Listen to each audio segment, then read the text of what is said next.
Assalamualaikum warahmatullahi wabarakatuh. Waalaikumsalam warahmatullahi wabarakatuh. Yang terhormat Bapak Kepala SD Negeri 1 Banyumasih, yang saya hormati Ibu dan Bapak Guru SD Negeri 1 Banyumasih, alhamdulillah pada kesempatan ini dapat berkumpul bersama dalam kegiatan diseminasi modul budaya positif pada program guru penggerak angkatan ke-6 yang saya ikuti. Mari kita panjatkan puji syukur kehadirat Allah Subhanahu wa taala. Salawat berserta salam semoga tercurah limpahkan kepada junjungan kita Nabi Muhammad SAW. Ibu dan Bapak yang saya hormati, pada kesempatan ini saya akan memaparkan tentang budaya positif, yaitu modul yang saya pelajari di kegiatan program guru penggerak angkatan ke-6 pada modul 1.4 ya. Mungkin budaya positif ini sesuatu hal yang baru yang Ibu Bapak temukan, karena saya juga baru pertama kali menemukan modul ini, mempelajari modul ini, dan luar biasa sekali apa yang saya pelajari di modul budaya positif ini. Banyak hal-hal baru yang sangat bertentangan sekali dengan apa yang kita praktikkan di dalam kelas. Pada modul budaya positif ini yang dipelajari itu ada beberapa bagian. Ada disiplin positif, motivasi perilaku manusia yang terdiri dari hukuman dan penghargaan, kemudian posisi kontrol restitusi, keyakinan sekolah atau keyakinan kelas, segitiga restitusi, dan keterkaitannya dengan materi pada modul sebelumnya. Ibu Bapak baru mendengarkan istilah restitusi? Ya, betul? Ya, sama saya juga ketika mempelajari modul budaya positif ini baru pertama kali mengenal istilah restitusi. Ya, ini sesuatu hal yang sangat baru bagi kita dan sangat benar-benar bermanfaat apabila kita terapkan di dalam kelas. Sebagai seorang guru penggerak, walaupun masih statusnya calon, saya memiliki peran penting dalam menciptakan budaya positif di sekolah, yang diawali dengan budaya positif di kelas tentunya. Menuntun tumbuh kembang murid sesuai dengan kodratnya, dengan sistem AMU menuju tercapainya murid yang merdeka dan berkarakter profil pelajar Pancasila. Budaya positif itu adalah nilai-nilai, keyakinan-keyakinan, kebiasaan-kebiasaan di sekolah yang berpihak pada murid, agar murid dapat berkembang menjadi pribadi yang kritis, penuh hormat, dan bertanggung jawab. Ya, hanya murid, sebagai guru juga kita sebenarnya harus memiliki budaya positif. Kita memiliki keyakinan terhadap suatu hal, keyakinan itu dapat membuat kita memiliki motivasi intrinsik untuk berubah menjadi lebih baik, memiliki karakter yang lebih baik, menjadi pribadi yang lebih baik, bertanggung jawab, hormat, kritis, dan berkarakter. Itu kita sudah memiliki jiwa semangat orang yang memiliki budaya positif atau melaksanakan budaya positif dalam kehidupan sehari-hari. Budaya positif itu diawali dengan disiplin positif. Ya, nah, disiplin tentu sudah tidak asing bagi kita. Ya, disiplin. Bagaimana kita memaknainya disiplin itu dari sisi kita sebagai seorang guru? Ketika kita mengenal kata disiplin, kita akan memaknai bahwa disiplin itu adalah sesuatu yang dilakukan seseorang pada orang lain untuk mendapatkan kepatuhan. Pemikiran Ki Hajar Dewantara dalam filosofis pendidikannya, bahwa yang namanya merdeka itu tidak hanya terlepas dari perintah, tetapi merdeka itu bagaimana seseorang anak, bagaimana kita dapat cekap memerintah diri kita sendiri. Kita dapat mandiri, dapat mengembangkan potensi diri, dapat menjadi diri kita sendiri. Itu baru kita dikatakan sebagai seseorang yang merdeka. Seseorang yang memiliki disiplin diri berarti mereka bisa bertanggung jawab terhadap apa yang dilakukannya, karena mereka mendasarkan tindakan mereka itu pada nilai-nilai kebajikan universal. Sebagai pendidik, tujuan kita tentu akan menciptakan anak-anak yang memiliki disiplin diri, sehingga mereka bisa berperilaku dengan mengacu pada nilai-nilai kebajikan universal dan memiliki motivasi intrinsik, bukan motivasi ekstrinsik. Ya.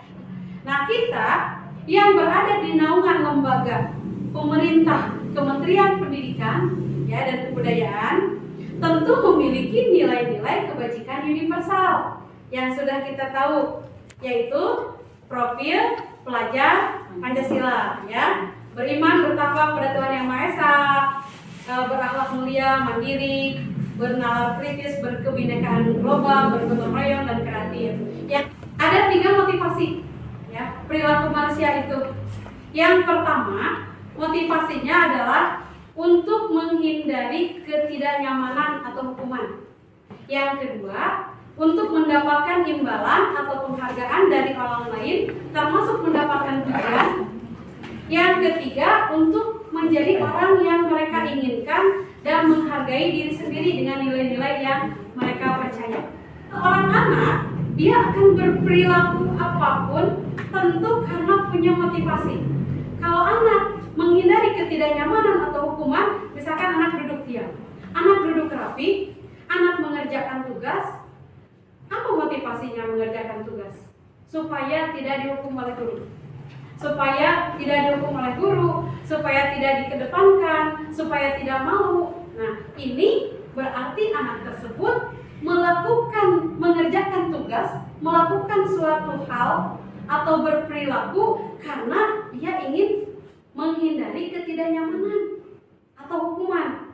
Ketika anak melakukan suatu hal karena dia ingin mendapatkan imbalan, reward, ingin permen, ingin bintang, ingin ini, ingin itu, berarti anak itu telah memiliki motivasi untuk mendapatkan imbalan atau penghargaan, termasuk juga pujian. Dia perilaku berbuat seperti itu karena pengen dipuji, pengen dapat penghargaan, pengen dapat bintang.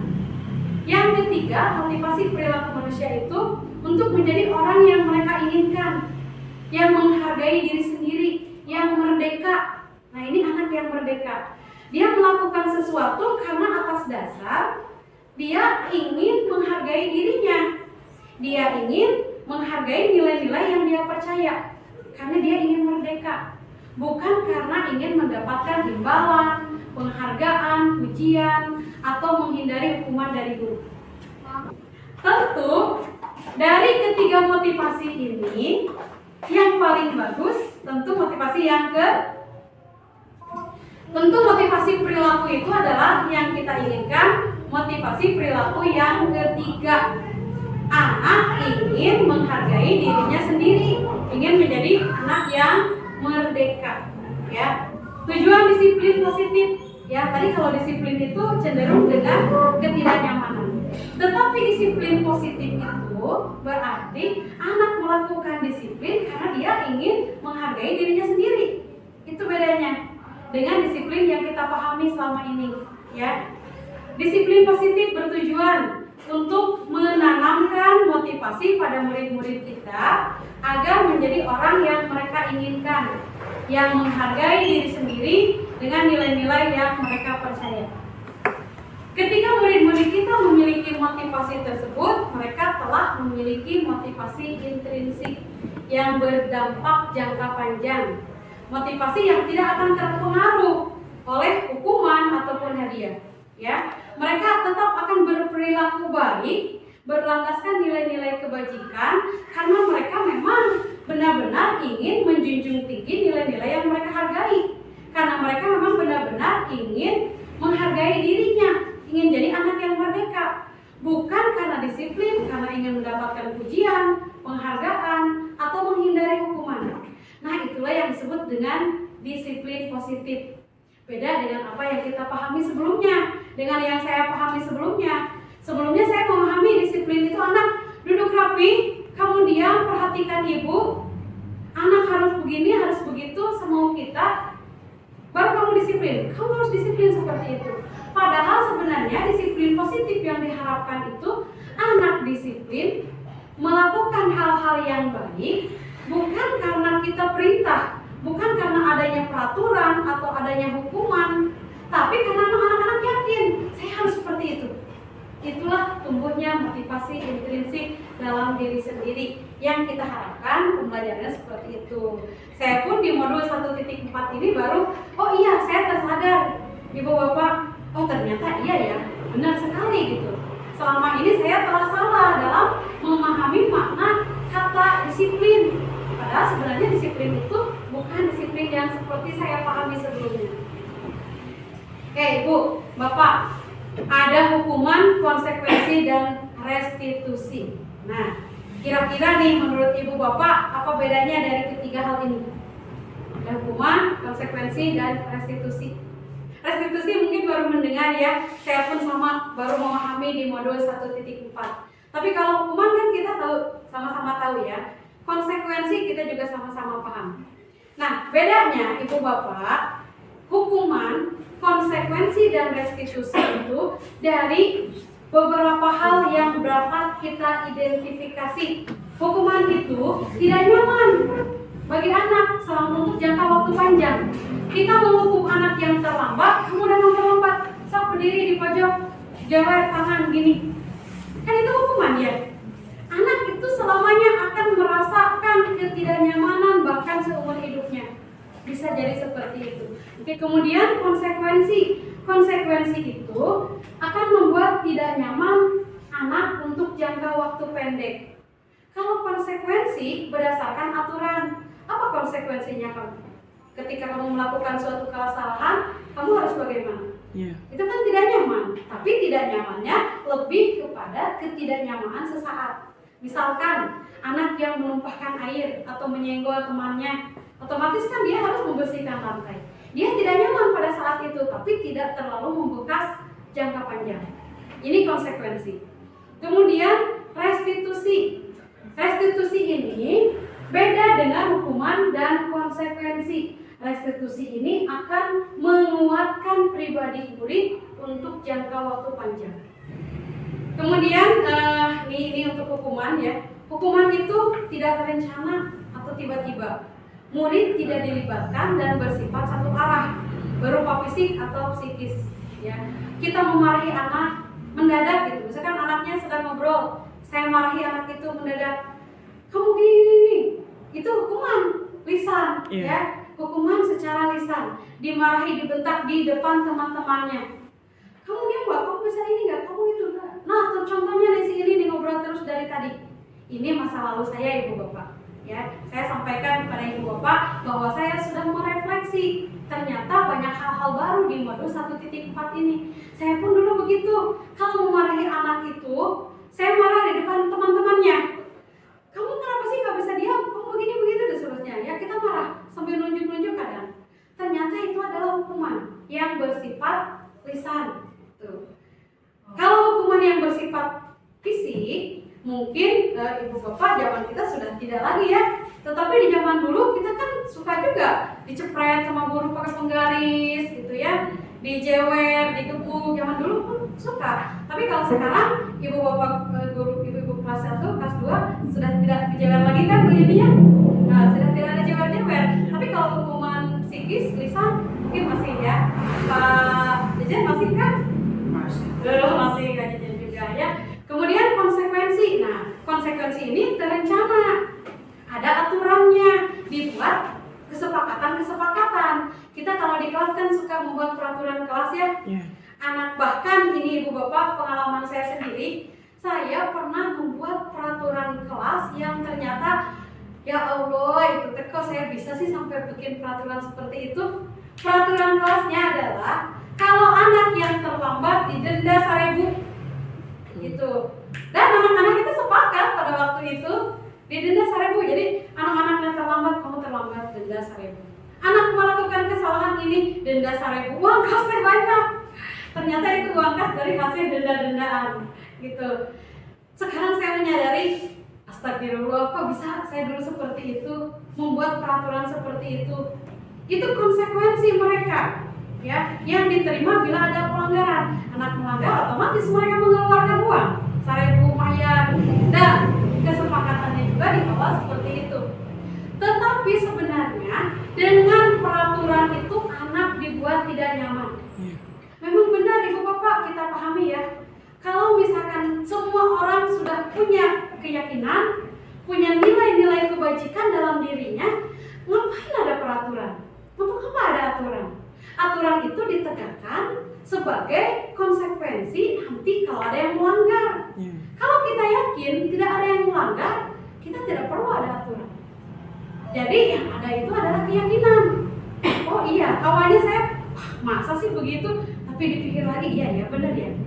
Contoh misalkan ya nanti dalam kehidupan sehari-hari kita tidak perlu menuliskan peraturan harus begini kalau semua orang sudah punya keyakinan. Tetapi untuk menciptakan keyakinan itu tentu tidak langsung otomatis. Tentu perlu stimulus dari kita, perlu kita menggerakkan, perlu orang ketiga tadi yang menciptakan lingkungan bagaimana motivasi intrinsik dan keyakinan itu dapat tumbuh.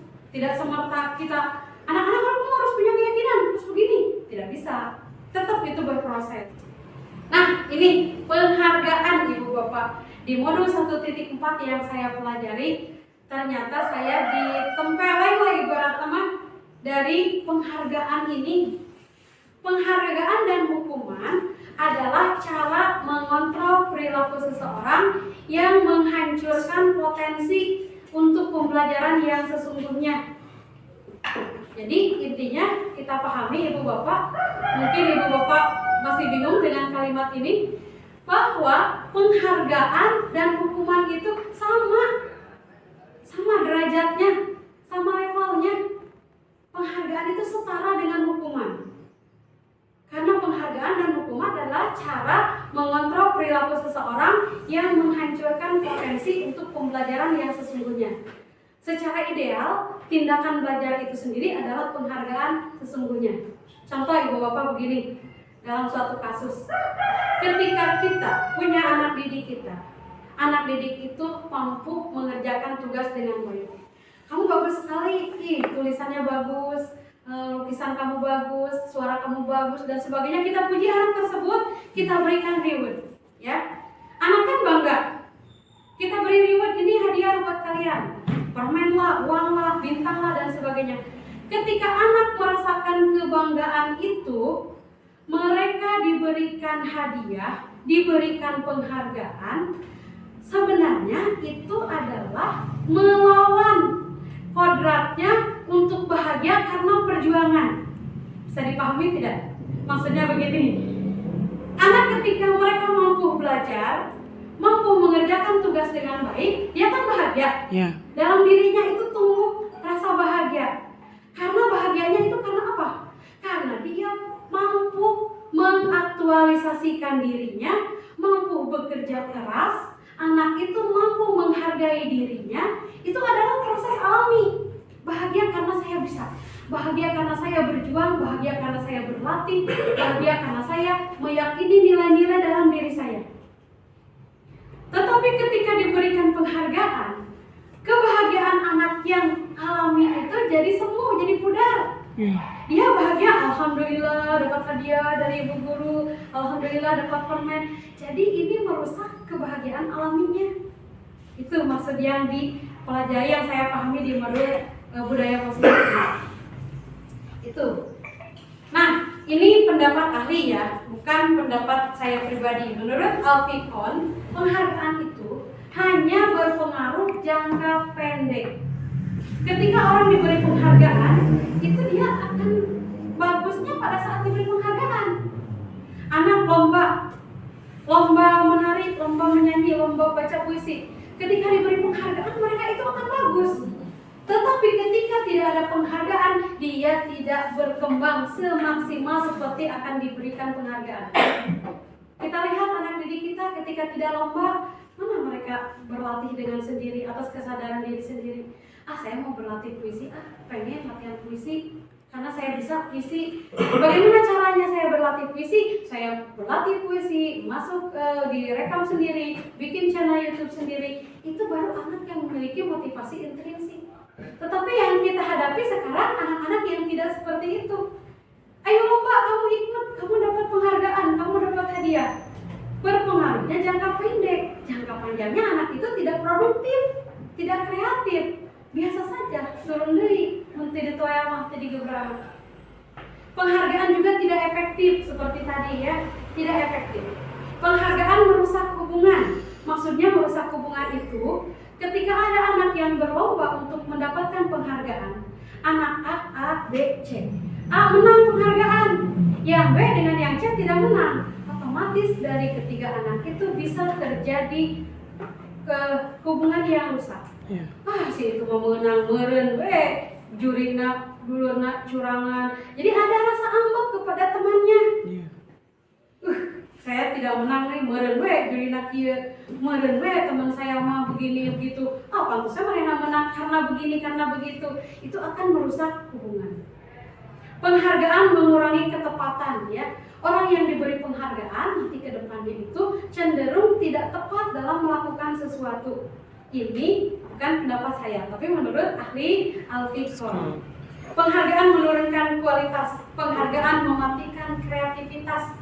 Ibu bapak, di modul ini saya sampai berdebat panjang dengan rekan-rekan, dengan rekan-rekan di luar grup, kemudian di dalam grup juga. Saya sampai, masa sih penghargaan mematikan kreativitas? Selama ini saya suka memberi penghargaan kepada anak, baik penghargaan lisan ataupun penghargaan dalam bentuk reward benda. Tapi setelah saya melakukan kegiatan diskusi, ya, ruang kolaborasi, forum diskusi dan elaborasi dengan instruktur, memang penghargaan itu kalau kita berikan terus-menerus itu akan mematikan kreativitas.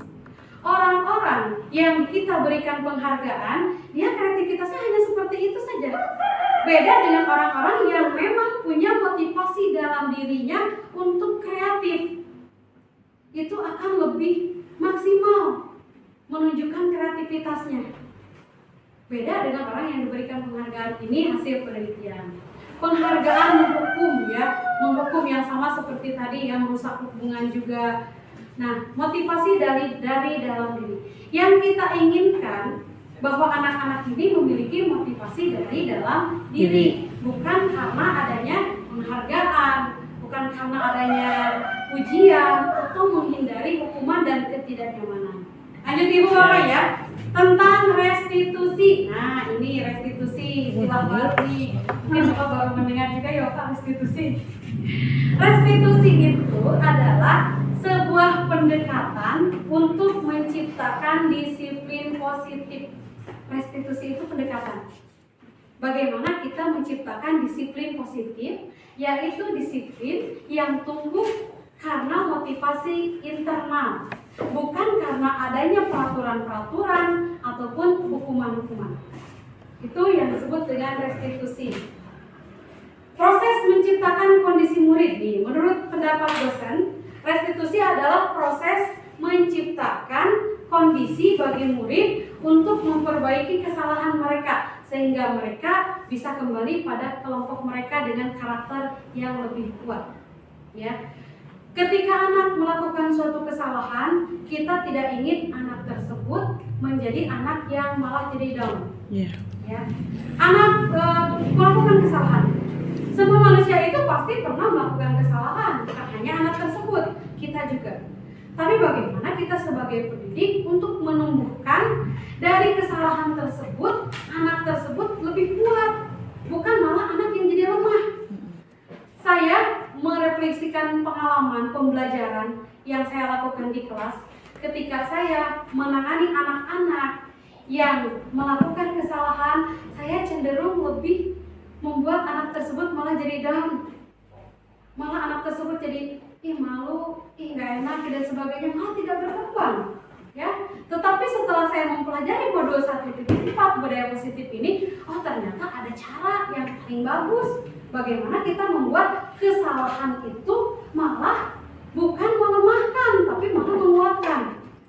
Tuh, ini di restitusi yang saya pelajari.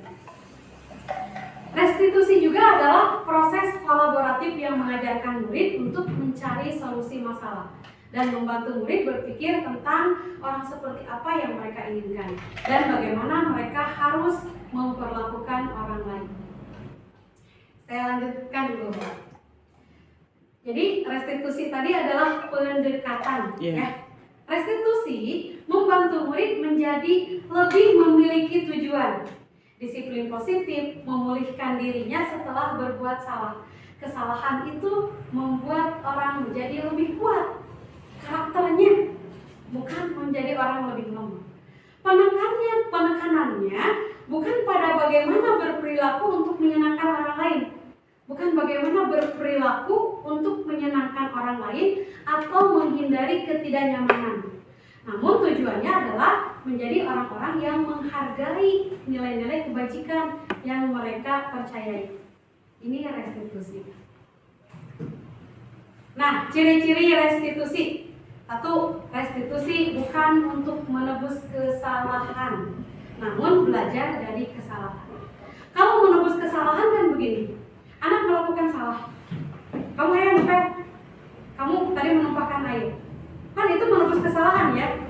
Saya berbuat salah kepada teman, menumpahkan makanan, ya udah saya ganti makanannya, menebus kesalahan. Tapi dalam restitusi itu bukan untuk menebus kesalahan, tapi bagaimana seorang anak dapat belajar dari kesalahannya tersebut menjadi anak yang lebih baik, lebih kuat. Restitusi memperbaiki hubungan.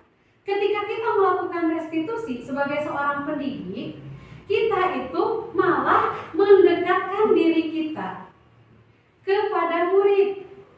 Kalau saya marah pada anak, saya memarahi anak, apalagi di depan teman-temannya, marah, memberikan hukuman, malah anak tersebut akan membenci. Yang saya rasakan, anak tersebut bukannya dekat ke kita, tapi anak tersebut malah makin menjauh dari kita, makin menjauh, semakin menjauh, dan kita kehilangan hubungan. Tetapi dengan melakukan restitusi, biarpun anak salah, tetap anak itu akan dekat dengan kita. Ini kelebihan restitusi dibandingkan dengan hukuman atau konsekuensi. Restitusi adalah tawaran, bukan paksaan. Tidak memaksa restitusi itu. Kamu mau berubah? Berubah. Kalau misalkan nggak mau, ya sudah, nggak apa-apa. Karena itu tawaran, bukan paksaan. Restitusi menuntun untuk melihat ke dalam diri. Kita tuntun anak-anak itu bagaimana dia dapat menghargai dirinya sendiri, bagaimana anak itu dapat meyakini nilai-nilai kebajikan, bukan karena perintah kita, bukan karena memang suatu aturan atau hukuman. Restitusi mencari kebutuhan dasar yang mendasari tindakan. Mencari kebutuhan dasar manusia, ya, nanti akan diulas di slide selanjutnya. Restitusi adalah cara yang paling baik dibandingkan dengan memberikan hukuman atau membuat peraturan-peraturan yang memiliki konsekuensi. Restitusi fokus pada karakter, bukan tindakan. Kalau anak menumpahkan makanan kemudian dia menyapu, dia itu tindakan yang berubahnya, ya, tindakannya. Tetapi dalam dirinya, apakah ketika anak menyapu itu dia tumbuh keyakinan, kesadaran dalam dirinya bahwa dia telah berbuat salah? Belum tentu. Siapa tahu ketika anak menyapu itu dia sambil marah-marah dalam hatinya, kuku lutut. Betul tidak? Betul. Ya, yang saya amati di anak itu begitu. Di dulu-dulu, oh iya ya, saya melihat anak itu memang membersihkan ini karena dalam hati tapi dia sambil marah-marah. Anak didik kita, anak kita di rumah juga bisa seperti itu. Fokus pada karakternya, kejiwaan anaknya. Restitusi menguatkan, bukan melemahkan. Restitusi fokus pada solusi, bagaimana anak dapat memecahkan masalahnya sendiri. Memecahkan masalahnya sendiri, bukan kita yang meminta. Kamu salah, kamu harus begini. Kamu karena kamu sudah begini, karena kamu sudah mencoret-coret buku teman kamu, maka kamu harus mengganti buku kamu. Cek kata kita gurunya. Bukan, tetapi anak yang menyelesaikan masalahnya sendiri. Restitusi mengembalikan murid yang berbuat salah pada kelompoknya. Kalau saya kembali lagi flashback ke belakang ketika saya mengajar di kelas, ketika anak yang saya bimbing atau masuk ke dalam BPLA ibaratnya ya, konsultasi atau ada masalah dengan anak, apalagi tahun kemarin yang luar biasa, anak-anak itu saya bawa ke kantor, ada masalah dengan perilakunya, baik itu suka upload status yang kurang baik ataupun ketahuan chatting yang tidak baik, ya. Itu Bu Ani mungkin tahu tahun kemarin bagaimana ya Bu ya. Luar biasa sekali itu masalah tahun kemarin. Alhamdulillah sampai satu semester ini tidak menemukan yang seperti itu. Ini ketika anak tersebut dipanggil, saya berikan gini nasihat dan sebagainya, anak tersebut kembali lagi ke kelas, mereka bahkan jadi down. Teman-temannya itu saling menchatting, saling membuli. Si itunya gara-gara dia posting gini. Waktu itu dia posting pakai baju yang minim gitu ya. Ini kemudian saya tanya interogasi dan sebagainya, kiki gitu ya di kantor itu. Dan anak-anak yang lain tahu. Ketika anak-anak yang lain tahu, bahkan anak tersebut dijauhi sampai beberapa hari tidak sekolah. Karena apa? Karena teman-temannya menganggap bahwa anak itu bermasalah, membawa masalah. Mungkin takut nanti kebawa-bawa juga teman-temannya itu. Tapi dengan restitusi, anak yang berbuat salah itu dia akan nyaman kembali ke komunitasnya, kembali ke kelompoknya. Seperti itu. Tanpa dia dikucilkan, tanpa dia dibully oleh teman-temannya. Dia tumbuh karakter dalam dirinya, menyadari dirinya salah, berubah, tapi tetap dia akan aman, nyaman kembali ke kelompoknya. Ini kelebihan restitusi ya, ciri-cirinya. Nah, untuk melaksanakan restitusi itu diawali dengan keyakinan kelas. Mengapa sih harus keyakinan itu bukan peraturan? Ya, yang kita kenakan sekarang peraturan ya. Kalau saya di modul ini baru tahu, keyakinan kelas. Mungkin ibu bapak juga baru mendengar istilah keyakinan kelas, bukan peraturan kelas. Tidak ada peraturan kelas yang dapat membuat anak membentuk karakter dalam jangka panjang. Yang ada adalah merubah anak melakukan sesuatu karena konsekuensi atau karena paksaan dalam jangka pendek sadarnya. Itu yang dinamakan dengan peraturan. Kita memiliki peraturan, misalkan tentang penggunaan helm ketika mengendarai kendaraan bermotor. Ya, Pak Jejen pakai helm ke jalan raya karena apa? Karena peraturan. Ya. Sebelum tahu ini, mungkin karena takut ditilang polisi. Ya. Saya tadi menanyakan kepada anak-anak, kamu kalau pakai helm ke jalan karena apa? Takut ditilang polisi? Karena takut kecelakaan Bu? Karena takut ditilang, takut didenda dan sebagainya ya? Karena saya ingin menjaga keselamatan, takut nanti kecelakaan kepalanya jadi gegar otak dan sebagainya. Macam-macam anak-anak itu pendapat. Kalau kelas 6 sebenarnya seperti itu Ibu Bapak. Kita bisa mengajarkan pembelajaran kontekstual. Ya, yang terjadi di masyarakat, di lingkungan, kita bawa pada mereka. Saya membawa topik-topik tentang kekinian ya. Jadi anak-anak itu paham, seperti ini. Kita melatih mereka supaya berpikir kritis dan respon terhadap isu-isu kekinian. Kita memiliki peraturan tentang helm. Tadi kajian sudah, karena ada peraturan. Kalau tidak ada peraturan berarti tidak pakai helm. Ya. Kalau tidak ada peraturan tidak akan pakai helm. Ya. Mengapa kita memiliki peraturan tentang penggunaan masker dan cuci tangan? Karena takut ketularan. Ada yang bilang, karena saya takut benar-benar ada virus, takut menular. Tapi ada juga mungkin bapak wajibnya benteng. Daripada ditilang polisi 50.000, bisa jadi kan seperti itu. Ya, setiap orang berbeda. Mungkin ibu bapak ketika menggunakan helm karena atas dasar keselamatan. Seperti tadi beberapa orang murid saya, Bu, supaya ini Bu, takut nanti gegar otak dan sebagainya, keselamatan. Berarti dia sudah punya keyakinan. Nah, kemudian kita menggunakan masker dan cuci tangan, mungkin kita atas dasar kesehatan. Ya, jadi keselamatan dan ini bukan keyakinan, kesehatan. Keselamatan dan kesehatan itu adalah nilai keyakinan. Jadi keyakinan itu seperti itu. Saya yakin kalau misalkan naik motor itu saya harus pakai helm, karena saya yakin bahwa dengan helm itu menjaga keselamatan diri. Saya yakin bahwa dengan masker, dengan cuci tangan, bahwa saya dapat mencegah penularan virus COVID. Ini untuk kesehatan saya. Saya yakin, biarpun ada tidak aturan, adanya aturan, tidak ada aturan, saya tetap seperti itu. Pakai helm, ada polisi, tidak ada polisi, ada di jalan raya, di jalan biasa tetap pakai helm itu karena keyakinan akan keselamatan, keyakinan akan kesehatan dan sebagainya. Jadi keyakinan itu seperti itu.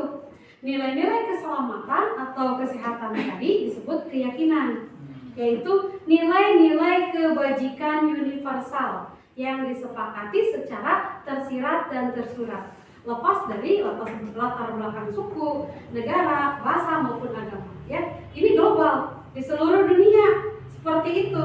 Meyakini bukan hanya kita, bukan karena peraturan, tapi karena keyakinan. Nah, ini keyakinan kelas. Kita sebagai pendidik, saya juga berusaha untuk mengimplementasikan apa yang saya pelajari di modul guru penggerak ini dengan salah satunya yaitu untuk menerapkan keyakinan kelas. Ya, keyakinan kelas itu ibu bapak bisa dilihat di sebelah sana itu ada keyakinan kelas di 1, 2, kemudian ini juga yang kuning ini keyakinan kelas. Nah, yang sebelah sana yang merah, kemudian ini sama saja, tapi karena yang membuatnya dibagi 3 kelompok jadi 3. Keyakinan kelas itu adalah pernyataan-pernyataan universal, ya, dan dibuat dalam bentuk kalimat positif. Jangan terlalu banyak. Kalau di sekolah dasar mungkin cukup kelas bawah 2 saja juga cukup. Kelas 6 saja saya 3 saja cukup. Tapi keyakinan kelas sebaiknya sesuatu yang dapat diterapkan di lingkungan tersebut dan harus disepakati oleh semua orang yang ada di lingkungan tersebut. Bersedia meninjau kembali keyakinan kelas dari waktu ke waktu. Yang saya praktikkan di membuat keyakinan kelas, pertama anak diajak untuk curah pendapat tentang peraturan-peraturan yang disepakati. Ini anak-anak menulisnya seperti ini ibu bapak, ya, ini menempel ya, tentang peraturan kelas. Mereka ada yang menuliskan jangan buang sampah sembarangan, jangan berisik, jangan bernyanyi di dalam kelas, jangan mengganggu. Hampir semuanya kalimat yang mereka buat itu kalimat negatif. Kemudian dikumpulkan. Nah, setelah dikumpulkan, keyakinan kelas ini saya kelompokkan ke dalam satu payung yang sama. Misalkan kalau tentang jangan membuang sampah, jangan berisik, itu masuk ke dalam kedisiplinan. Kalimat-kalimat negatif tadi harus diubah dulu menjadi kalimat positif. Contoh seperti ini, jangan membuang sampah sembarangan. Tolong. Berarti kita buat kalimatnya Buanglah sampah. Buang sampah ke tempat. Iya. Menyepakati keyakinan kelas, kemudian menempelkannya di dinding dan ditandatangani oleh anak. Anak tanda tangan di bawah. Dan ditinjau ulang secara berkala. Nah, ini proses yang saya lakukan dari tadi menyusun keyakinan kelas, ya, dari peraturan-peraturan dibuat menjadi kalimat positif. Kemudian anak-anak itu membuat keyakinan kelas.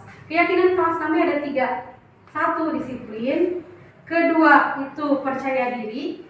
3, saling menghormati.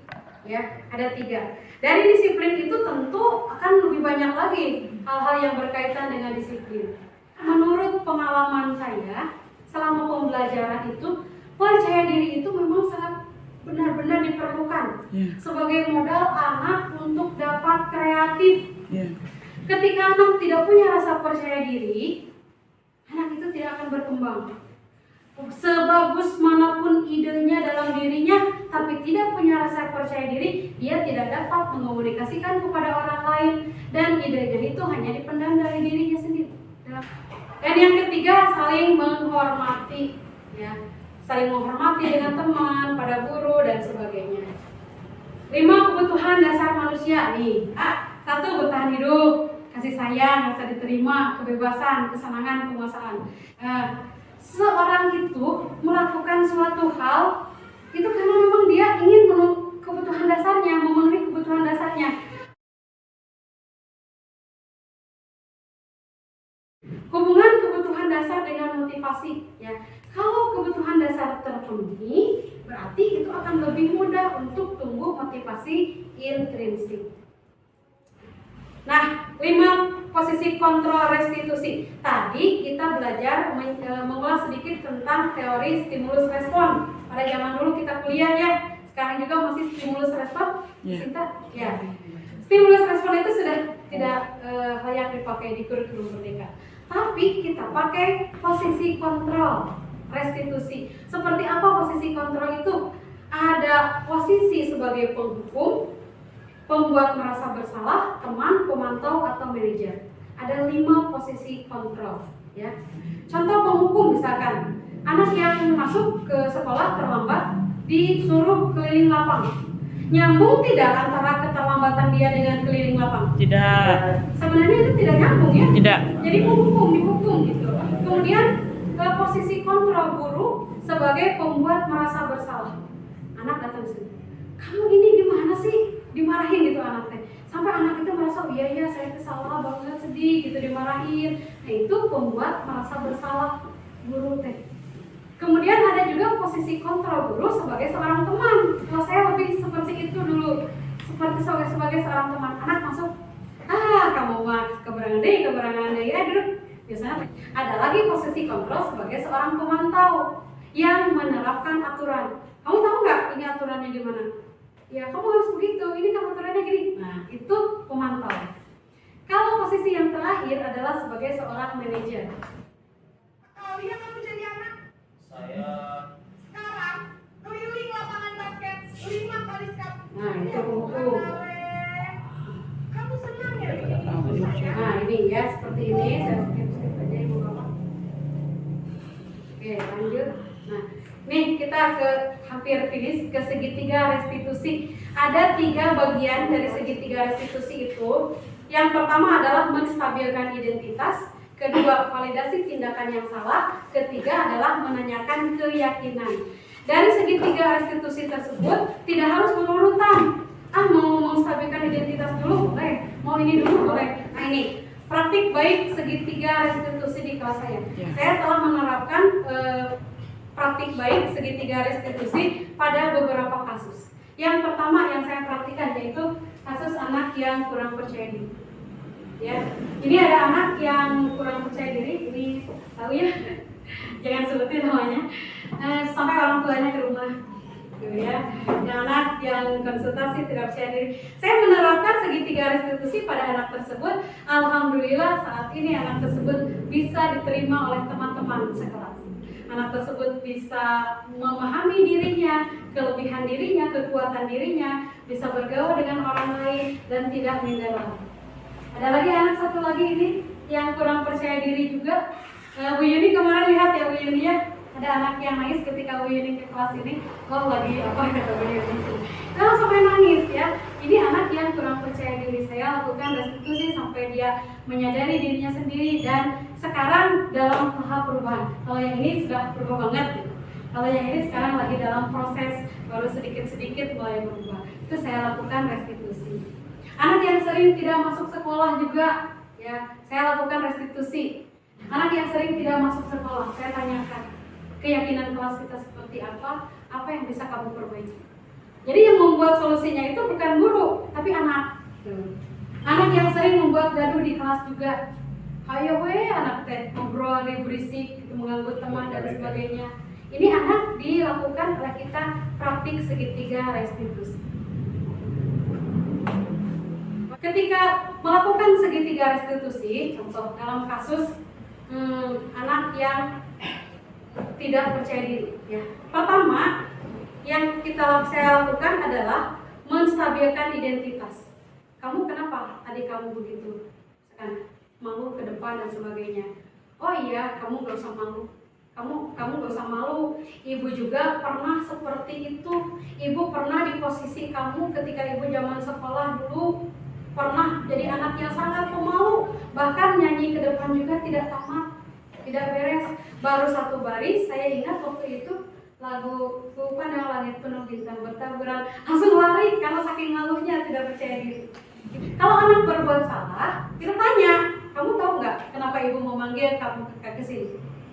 Ya Bu, tadi saya udah begini. Berarti dia kan mengungkapkan kesalahannya. Ya, tidak apa-apa. Kamu bukan satu-satunya orang yang pernah berbuat salah di dunia ini.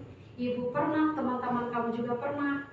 Ketika anak kita beri respon seperti itu, dia tidak akan down. Oh iya, dia akan tenang hatinya. Ya.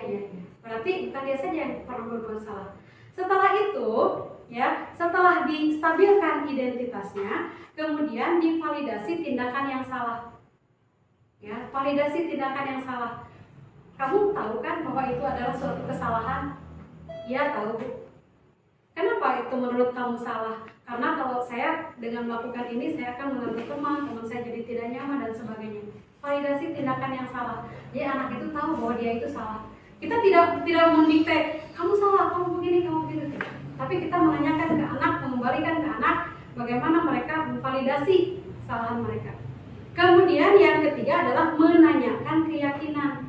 Setelah anak berbicara seperti itu, identitasnya kembali distabilkan, kita tanyakan, masih ingat tidak dengan keyakinan kelas kita? Yang tentang disiplin, coba masih ingat nggak? Oh iya Bu, apa yang mana? Harus datang tepat waktu.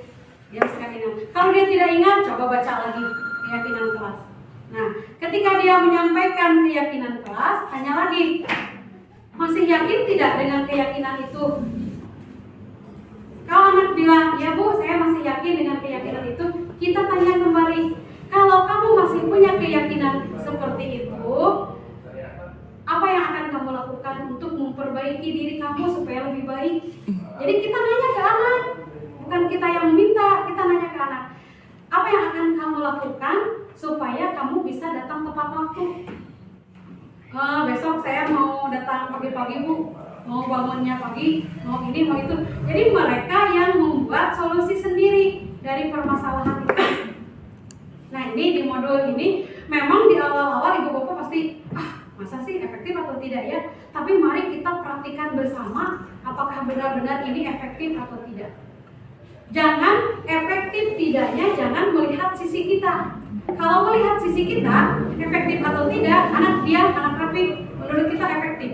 Apakah dari sisi kepribadian anak, dari sisi perkembangan karakter mereka, mental mereka, apakah benar-benar mereka itu nyaman?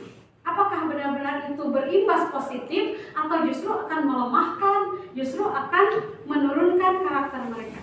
Jadi kalau melihat dari satu sisi saja, kita melihatnya dari sisi anak juga, benar atau tidak, gitu ya. Mudah-mudahan ini ibu bapak dapat dipraktikkan di kelasnya yang sederhana saja, tidak usah yang ribet-ribet. Mari kita sama-sama merubah mindset kita, paradigma pendidikan kurikulum merdeka yang sesuai dengan zamannya, zaman sekarang. Beda dengan anak yang zaman dulu. Kenapa sih anak sekarang susah kalau diaturnya? Karena kitanya mungkin salah strateginya. Ketika anak zaman sekarang lahir begini, strategi kita zaman dulu tidak sinkron. Itu praktik segitiga restitusi yang sudah saya laksanakan. Aktif, kreatif, itu yang akan mereka menjadikan bekal untuk kehidupannya kelak. Karakter yang seperti itu yang harus kita tumbuhkan dalam diri anak-anak didik kita, yang saya saat ini masih dalam proses pelaksanaan segitiga restitusi dan terus berproses. Memang saat ini belum maksimal gitu ya, tapi insya Allah melihat dari 1, 2, 3 kasus yang saya tangani di kelas ini, di kelas 6B ini, dengan menggunakan segitiga restitusi, saya baru menyadari, oh iya, lebih menguatkan diri saya, ternyata memang praktik segitiga restitusi ini cocok untuk menangani anak-anak zaman sekarang dibandingkan dengan pola pikir kita, strategi kita zaman dulu, bahwa mendikte anak harus begini, harus begitu. Kita capek sendiri. Ya, itu ibu bapak, alhamdulillah close, baterainya habis. Ini sebenarnya ada videonya ya, silahkan buka di link YouTube yang pernah saya bagikan kalau nggak salah. Yeah. Ya, jangan lupa like, comment, dan subscribe. Kalau belum punya akun YouTube, ibu bapak bikin akun YouTube ya. Insya Allah. Ibu bapak itu saja pemaparannya, bila kepanjangan. Mudah-mudahan dari materi yang saya sampaikan tentang budaya positif ini, kita dapat membentuk anak-anak yang memiliki karakter kuat, ya, yang memiliki motivasi intrinsik dengan bermodal keyakinan-keyakinan, bahkan kesalahan yang mereka lakukan. Jadi modal untuk menguatkan dirinya, ya, bukan jadi modal anak untuk membuat mereka menjadi down atau jadi lemah. Ya, mudah-mudahan nanti bisa diterapkan juga oleh Ibu Bapak semuanya ya. Itu saja Ibu Bapak, terima kasih atas perhatiannya. Mohon maaf apabila mengganggu waktunya Tidak. terlalu lama ya. Ya, sampai di sini saja saya akhiri. Mudah-mudahan ilmu yang saya bagikan, praktik baik yang saya bagikan kepada Ibu Bapak dapat bermanfaat untuk diri kita sebagai seorang pendidik, untuk anak didik kita, juga untuk sekolah kita, dan umumnya untuk kemajuan pendidikan negara Indonesia supaya menjadi negara yang maju, ya, negara yang hebat, negara yang berkembang. Demikian, terima kasih. Billahi taufiq wal hidayah. Wassalamualaikum warahmatullahi wabarakatuh. Waalaikumsalam warahmatullahi wabarakatuh.